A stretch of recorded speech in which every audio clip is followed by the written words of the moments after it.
अब गीता के अंदर एक चीज़ ये है कि वर्ण व्यवस्था को गीता का क्रिटिसाइज करते हैं लोग कि गीता वर्ण व्यवस्था को मानती है, लेकिन गीता की वर्ण व्यवस्था जो है वो जन्मजात नहीं है। भगवान कृष्ण ने गीता को वो बात कही है जो संसार के सभी लोग मानते हैं। उन्होंने कहा चातुर्वर्ण्यम मया सृष्टम गुण कर्म विभागशः, अपने अपने गुण और कर्म के हिसाब से मैंने वर्ण निर्धारित किए हैं। इसको सारी दुनिया मानती है। इंग्लैंड का जो आइडियलिस्ट सिस्टम है वो इस बात को मानता है कि आदमी, 4 तरह के आदमी समाज में होते हैं। एक वो लोग होते हैं, वो थिंकर होते हैं जो नॉलेज देते हैं, लोगों को ज्ञान देते हैं। वो लोग सबसे ऊंचे होते हैं क्योंकि समाज को रास्ता दिखाते हैं। उसके बाद वो लोग होते हैं जो समाज का संरक्षण करते हैं। वो समाज के संरक्षण में वॉरियर क्लास होती है। ये यूनान से चली आ रही है बात, प्लेटो के ज़माने से। प्लेटो ने कहा इस तरह के एक वो लोग होते हैं जो प्रोड्यूसर होते हैं, और एक वो लोग होते हैं जो अनस्किल्ड लेबर होते हैं, पढ़े लिखे नहीं होते, वो शरीर से ही काम कर सकते हैं। तो इसको वो भी मानते हैं। कृष्ण ने भी कहा कि हम ये कर रहे हैं, जन्म से नहीं होगा, बल्कि हम ये देखेंगे कि जो आदमी ज्ञान देने वाला है उसको हम ब्राह्मण कहेंगे। जो आदमी रक्षा करने वाला है, गुण कर्म विभागशः, उसका गुण देखेंगे कि इसके अंदर ये गुण है कि ये बड़ा, जिसकी माँ ने धौंसा खाया जो आला का ओटे वार, किसकी माँ ने जना सूरमा जो पृथ्वी के पड़े अगार, पृथ्वीराज के सामने कौन पड़ेगा, किसकी माँ ने जना सूरमा।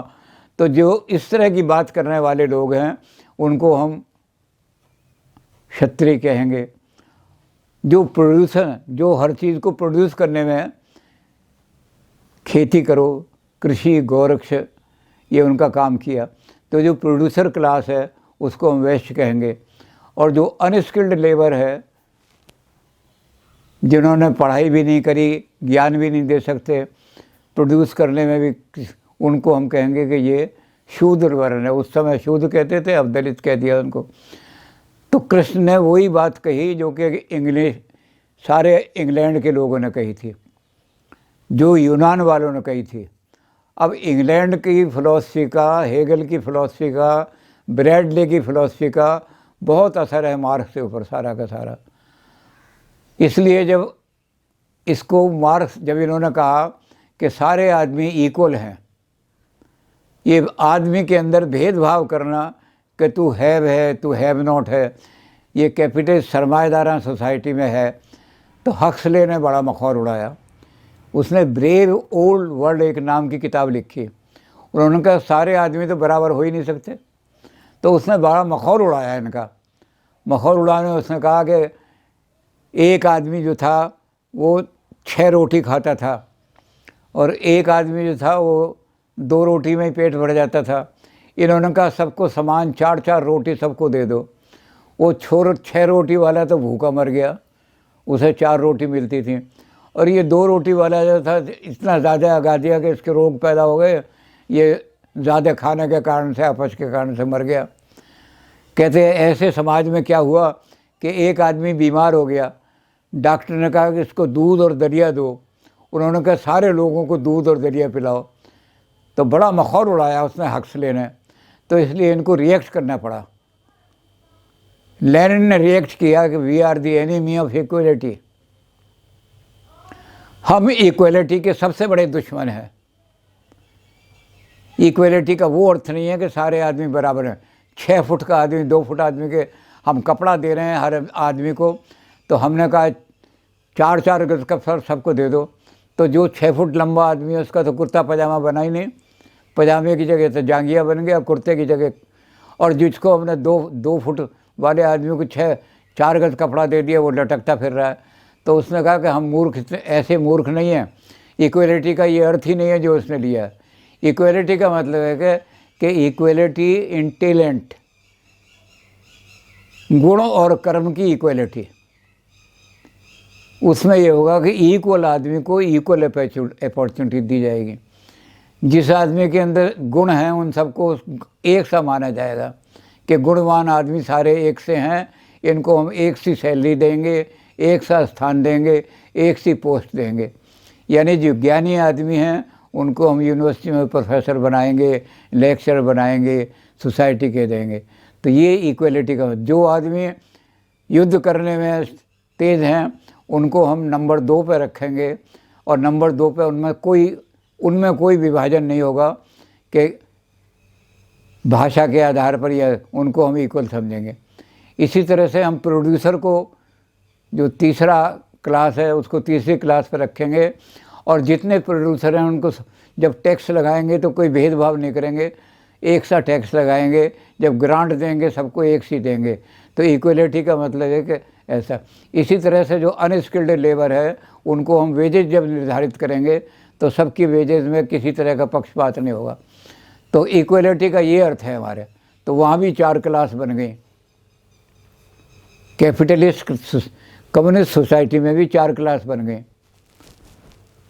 हमारे यहाँ जो थिंकर थे, जिन्होंने 4 वर्ण बनाए थे, जातियाँ नहीं बनाई थीं, वैदिक लोग जो थे, उन्होंने कहा कि समाज का जो नाश होता है, समाज का जो पतन होता है, वो 4 कारण से होता है। अज्ञान के कारण से जिस समाज में अज्ञान फैल जाएगा उस समाज का नाश हो जाएगा। दूसरा कारण बताया कि जिस समाज में अधर्म फैल जाएगा उस समाज का नाश हो जाएगा। तीसरा उन्होंने कहा कि जिस समाज के अंदर अभाव पैदा हो जाएगा उस समाज का नाश हो जाएगा। चौथा उन्होंने कहा कि जिस समाज में श्रम नहीं रहेगा उस समाज का नाश हो जाएगा। तो उन्होंने कहा कि इन चारों के लिए हमें 4 आदमी चाहिए इनकी रक्षा करने के लिए। ज्ञान के लिए बड़े बड़े साइंटिस्ट चाहिए, बड़े बड़े प्रोफेसर चाहिए। तो जिस समाज में ज्ञानी लोग ऊंचे ऊंचे, उस समाज का कभी पतन नहीं होगा, वो दुनिया को जीतेगा अपने ज्ञान के आधार पर। तो ज्ञानियों का एक वर्ग बनना चाहिए, समाज के अंदर होना ही चाहिए। फिर उन्होंने कहा कि जो अधर्म है उसको कौन कंट्रोल करेगा? पुलिस कंट्रोल करेगी, मिलिट्री कंट्रोल करेगी। तो जो पुलिस और मिलिट्री के आदमी है वो अधर्म नहीं होने देंगे समाज के अंदर। अगर कोई बाहर से भी हमारा अधर्म करता है, हमारे ऊपर लूटने आता तो उससे भी रक्षा करेंगे, और अंदर भी कोई अधर्म कर रहा है तो उसको बचाएंगे। तो उन्होंने कहा कि एक क्लास ये बनेगी, इसको हम क्षत्रिय कहेंगे। जो ऐसा करेगा, क्षत्र लोग जो हैं, यानी जो जुल्म, जिन पर अत्याचार हुआ है, जो जुल्म के शिकार हैं, या जिनको सताया जा रहा है, जिनको परेशान किया गया है, उनका त्राण करने वाले, उनकी रक्षा करने वाले परित्राणाय साधुनाम होंगे वो लोग। ऐसे लोग जो होंगे वो क्षत्रिय कहलाएंगे। तो क्षत्रिय समाज जब बनेगा। फिर जिस समाज में प्रोडक्शन नहीं होगी, अभाव हो जाएगा। अब लंबा चौड़ा बात तो नहीं, मार्क्स ने पूरा एक वॉल्यूम इस बात पर लिखा है कि इन्होंने संसार के अंदर जो सरमाएदार लोग थे, इन्होंने समाज के अंदर उपनिवेशवाद कैसे बनाया। अंग्रेज़ों का दुनिया के अंदर, सारी दुनिया में राज रहा। कोई जगह ऐसी नहीं थी जहां अंग्रेज़ों ने राज नहीं किया हो। तो ये उपनिवेशवाद और कॉलोनियलिज्म जो है, इसका जो विवरण किया है, एनालिसिस किया है, वो पूरा एक वॉल्यूम, दास कैपिटल के 3 वॉल्यूम में, एक में किया है। लेकिन उसमें सबसे शॉर्ट चीज़ ये है कि ये कैपिटलिस्ट क्या करता है, सरमाएदार क्या करता है कि जिस देश में जाता है उसकी इकोनॉमी को पहले पैरालाइज करता है। अपने देश में जो पैदा कर रहा है ये, उस माल को वहाँ सस्ता बेचेगा, और उस वहाँ का जो देसी माल है उसको महंगा कर देगा। तो वहाँ के माल को लोग खरीदेंगे नहीं, इसके देश के माल को खरीदेंगे। थोड़े दिनों में उनकी जब इकोनॉमिक कोलैप्स हो जाएगी तो ये जा कर के उनको कैप्चर कर लेगा, क्योंकि उनके पास ना पैसा ना कुछ कर सकते हैं। तो सारा उसका डिटेल उसने दी है कि दुनिया में किस तरह से कॉलोनियलिज्म फैलाया अंग्रेज़ों ने। कोई दुनिया का देश ऐसा नहीं था जहाँ अंग्रेज़ों ने राज ना किया हो। तो मार्क्स ने इस पर पूरा एक वॉल्यूम लिखा है, बहुत लंबा, कि कॉलोनियलिज्म कैसे फैला। तो जिस देश में प्रोडक्शन ही नहीं होगी, इकोनॉमिक प्रोडक्शन जिसकी ख़त्म हो जाएगी, या जिसको दूसरे लोग आकर इकोनॉमिक प्रोडक्शन को ख़त्म कर देंगे, वो देश तो नाश हो जाएगा, गुलाम हो जाएगा, पतित हो जाएगा। अंग्रेज़ों ने ऐसा ही किया हमारे यहाँ। 2.5 आने का लट्ठा बेचा इंग्लैंड से ला करके, लोगों ने लट्ठे के पजामे शुरू कर दिए, खद्दर पहननी बंद कर दी। और क्या हुआ कि खद्दर इंडस्ट्री हमारी फेल हो गई। हिंदुस्तान में जो चरखा इंडस्ट्री थी बिल्कुल फेल कर दी। हिंदुस्तान का आदमी भूखा मरने लगा, गरीब हो गया। और जब गरीब हो गया तो उन्होंने इंग्लैंड से सहायता उनसे लेनी शुरू करी। कंपनी ने धीरे धीरे धीरे धीरे अपने कारखाने खोल करके उन लोगों को तो लेबर बना करके रख लिया और खुद उनके मालिक बन करके बैठ गए। तो मार्क्स ने कहा कि इकोनॉमी को अपने को दृढ़ रखने के लिए हमारे लोगों ने कहा कि हमारी प्रोडक्शन क्लास जो है वो मजबूत रहनी चाहिए।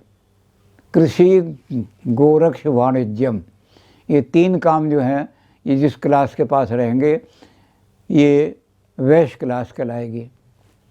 और उन्होंने कहा कि तो चौथी चीज़ क्या है कि इंग्लैंड के अंदर लेबर की कमी थी, उनकी इकोनॉमी फेल हो रही थी। उन्होंने हिंदुस्तान से गिरमिटिए लिए, गरीब लोगों को लेबर बना बना करके अपने देशों में ले गए। कारखानों को कौन चलाएगा? यहाँ लोगों ने अपने आप को बेच दिया क्योंकि गरीब थे, कमोडिटी की तरह बेच दिया। तो हमारे उन्होंने कहा कि नहीं, ये लेबर क्लास जो है ये भी बहुत ज़रूरी है समाज के लिए। अगर श्रमिक क्लास नहीं होगी तो समाज नष्ट हो जाएगा। तो हमारे लोगों ने वैदिक काल से इन 4 वर्णों की ये व्यवस्था की। ये जाति के आधार पर नहीं है, ये गुण और कर्म के आधार पर है।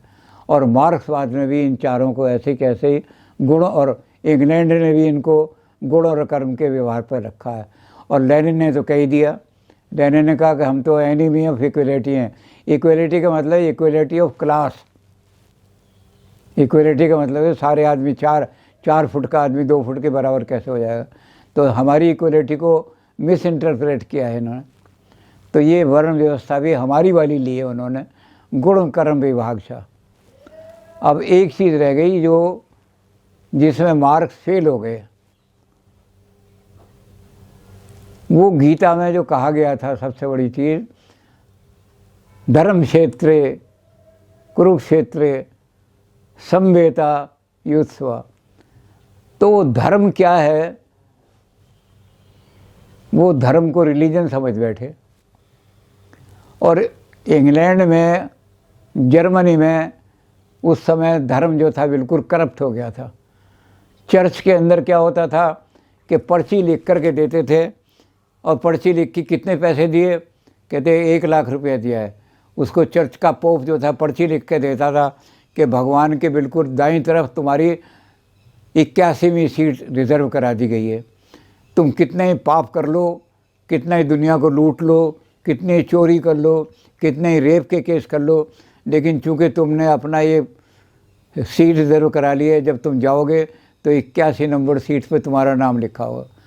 तो पोप बिल्कुल करप्ट हो गए थे सारे के सारे, भगवान का नाम बिकने लगा था। तो मार्क्स ने धर्म को रिलीजन समझ करके ये कहा कि गीता ने धर्म की जो व्याख्या की है, धर्म से संसार का पतन हो जाएगा, इसलिए धर्म को भी एबॉलिश करना बहुत ज़रूरी है। तो धर्म को समझाना बहुत ज़रूरी था। ये धर्म को समझाने वाला आदमी जो था वो उनका गुरु था हेगल।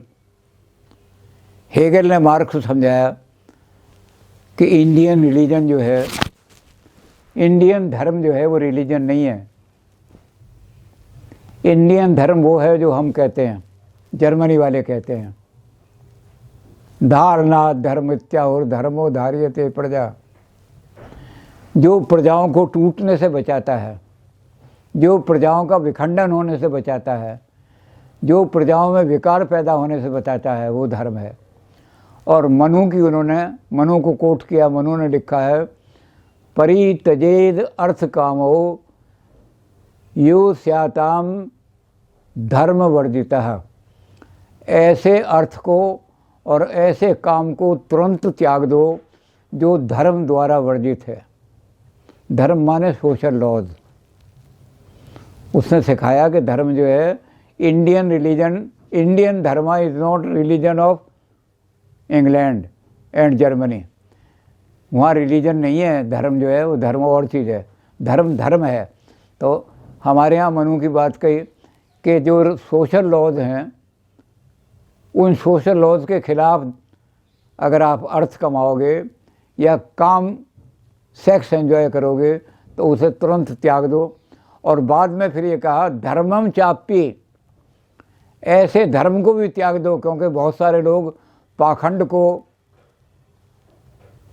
अंधविश्वासों को धर्म के नाम पर प्रचार करेंगे। पाखंड लेके आ रही, ये भी धर्म की चीज़ है, चुईया को मत मारो, धर्म है ये बहुत बड़ा।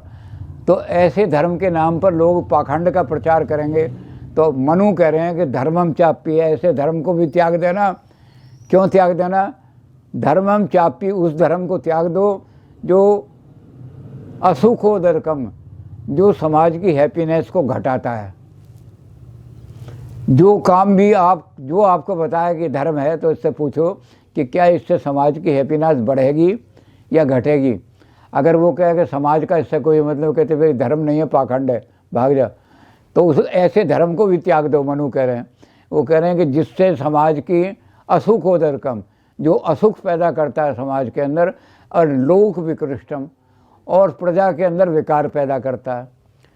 प्रजाओं के अंदर विकार पैदा करने वाले लोग जो हैं, आप धर्म, वो अपने धर्म को, अपने आप को धर्म का आदमी कह करके बचा रहे हैं, जिन्होंने समाज में विकार पैदा कर दिए हैं। जबकि मनु कहता है कि धर्म का लक्षण ये है कि लोक विकृष्टम नहीं होना चाहिए। जो लोग समाज में विकार पैदा कर, तो मार्क्स, हेगल ने फिर उनको समझाया कि इंडियन धर्म पर तुम्हारी जो रिलीजन का क्रिटिसिज्म है लागू नहीं होता। उस रिलीजन को तुम खत्म, क्योंकि वो रिलीजन मॉरलिटी है। It is not religion, it is dharma. धर्म को धर्म ही कहो। तो हमने भी ये कहा है कि धर्म को जब रिलीजन बना दिया जाता है तो करप्शन फैल जाती है। जब धर्म धर्म रहता है तो समाज कभी नहीं टूटते, समाज हमेशा आगे बढ़ते हैं। तो धर्म को धर्म ही रहने दो, और धर्म रहेगा तो क्या होगा, हम पाखंड को त्याग देंगे। हम ये कहेंगे कि समाज में सुख उत्पन्न किससे हो रहे हैं, तो जो बताएगा आदमी कि इस काम से समाज में सुख उत्पन्न हो रहा है, हम कहेंगे ये धर्म है। फिर हम कहेंगे विकार तो नहीं पैदा हो रहा। तो हमने इसमें एक कहानी भी लिख दी है कि एक ब्राह्मण जो थे, वो मरते समय उन्होंने अपने लड़कों को बुलाया। उन्होंने कहा कि बेटा देखो, हमने जुआ भी खेला, हमने वहाँ मुर्गे का मांस भी खाया, हमने बकरे के कबाब भी खाए, हम वेश्या के घर भी गए, हमने जुआ भी खेला, लेकिन अपना धर्म नहीं छोड़ा। तो बेटे कहने लगे पिताजी फिर धर्म क्या है? पानी नहीं पिया, ये ब्राह्मण धर्म है, तो ये मत छोड़ना। उसने कहा फिर पिताजी ये धर्म आप अपने साथ ही ले जाओ। हमारे यहाँ तो धर्म की व्याख्या ये है, असुखोदरकम लोक विकृष्टम, जो है वो धर्म नहीं हो सकता, वो पाखंड है, वो रूढ़िवाद है, वो जो या भी कैसा अंधविश्वास है। तो इसलिए धर्म की परिभाषा जो है, तो हमने कहा कि मार्क्स ने गलत जो समझा उसको फिर बाद में उसके गुरु ने जो ठीक किया।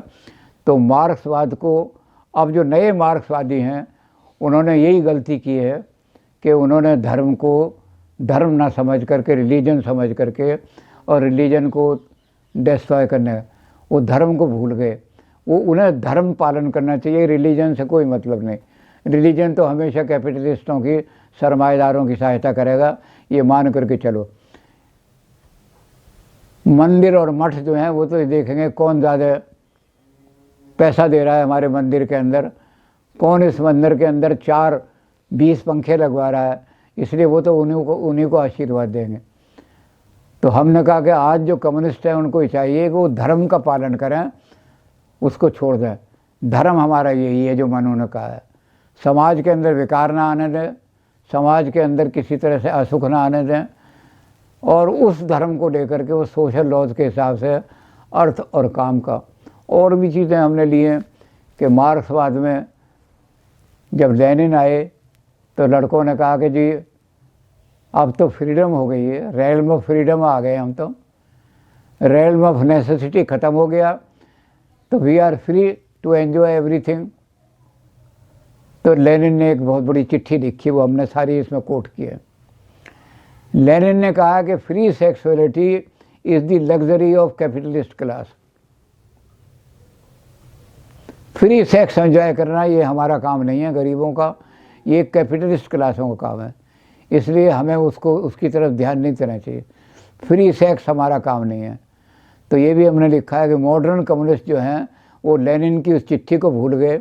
उन्होंने कहा हमें तो सारी एनर्जी जो है वो इस काम में लगानी है कि वो लोग पैदा करने हैं, दो ऐसे लोग पैदा करने हैं कि each according to his capacity. जहाँ जूते पहनने को लोगों को नहीं मिलते, वो इतनी मेहनत करेगा, इतना प्रोड्यूस करेगा कि घर घर के अंदर जूतों के भंडार भर जाएंगे। अकॉर्डिंग टू हिज कैपेसिटी पैदा करेगा, वेजेज के लिए नहीं करेगा। और समाज से लेगा ईच अकॉर्डिंग टू नीड, ये गीता कहती है। उतना ही लो समाज से जितनी आपको आवश्यकता है। ये सारा गीता का सार है। उससे ज़्यादा एक आदमी भी लेता है तो चोर है। गीता ने चोर का शब्द देखा कि थीफ है। तो हमने इसमें मार्क्सवाद में और गीता में तुलना करके ही दिखाया है कि बहुत सारी चीज़ें मार्क्स ने ली, लेकिन मॉडर्न मार्क्सिस्ट जो हैं उन्होंने उसको विकार पैदा कर दिया। उन्होंने इकोनॉमिक थ्योरी ला करके और उसमें बहुत सारी बुराइयां घुसेड़ दी। तो इसीलिए उन्होंने कहा कि मार्क्स जो था वो ह्यूमैनिटी लाना चाहता था, लेनिन ने इकोनॉमिक्स घुसेड़ करके, लेनिन के बाद इकोनॉमिक्स घुसेड़ी गई है। मार्क्स तो ह्यूमैनिटी का, दुनिया में मानवता को लाना चाहता था। जिन लोगों की मानवता छीन ली गई है वो मानव बन करके, लेबर भी उसी सम्मान के साथ रहे। लेबर भी ये समझे कि मैं इंसान हूँ। हम क्या समझते हैं लेबर को? हम समझते हैं ये तो कमोडिटी है, ये तो आलू की तरह बिकने वाला है, प्याज की तरह बिकने वाला है, ये तो जानवर की तरह बाज़ार में बिकने वाला है। जैसे हम बकरा खरीद लाते हैं, तो ये जो लेबर अपने आप को हीन समझ रही है, मैंने इस लेबर को ये करना है कि अपने आप को हीन मत समझो। ये समझो कि मैं इंसान हूँ, मैं अपनी इंसानियत को नहीं बेचूंगा, मैं कुछ भी हो। और इंसानियत क्या है? मेरी पुरुषार्थ। मैं अपने पुरुषार्थ से कमाऊंगा, किसी के ऊपर निर्भर नहीं करूंगा। एक जो सबसे मुख्य बात है वो ये है कि जो सरमाएदार है या पूंजीपति है, उसकी परिभाषा भी मार्क्स ने वही दी है जो कि गीता ने दी है। सरमाएदार कौन है? वैम्पायर थ्रस्ट, चुड़ैल जैसे होती है, वो खून की प्यासी होती है, उसकी प्यास कभी नहीं बुझती। तो इसी तरह से गीता ने कहा है, जहाँ देवी और आसुरी संपदा का 16वें अध्याय में वर्णन किया गया है, वहाँ उन्होंने आसुरी संपदा यानी असुर लोग जो हैं, जो दानव हैं, राक्षस हैं, उनकी बहुत सारी जो उनके लिखे हैं लक्षण क्या क्या हैं, उसमें 2 लक्षण ऐसे हैं जिनको लेकर के उन्होंने सरमाएदार और पूंजीपतियों की परिभाषा मार्क्स ने दी है। एक तो ये कि धन मान मदान्विता जो लोग हैं, वो पैसे के मद में कि मेरे पास बड़ा पैसा है, वो आदमी को आदमी नहीं समझते, वो इंसानियत को इंसानियत नहीं समझते। बहुत से शरीफ आदमी ऐसे हैं जो ज़िंदगी बड़ी शराफत से गुजर रहे हैं, लेकिन गरीब हैं, पैसे वाला उसका बिल्कुल सम्मान नहीं करता। तो जो धनमान मदान्वित हैं वो आसुरी संपदा वाले लोग हैं।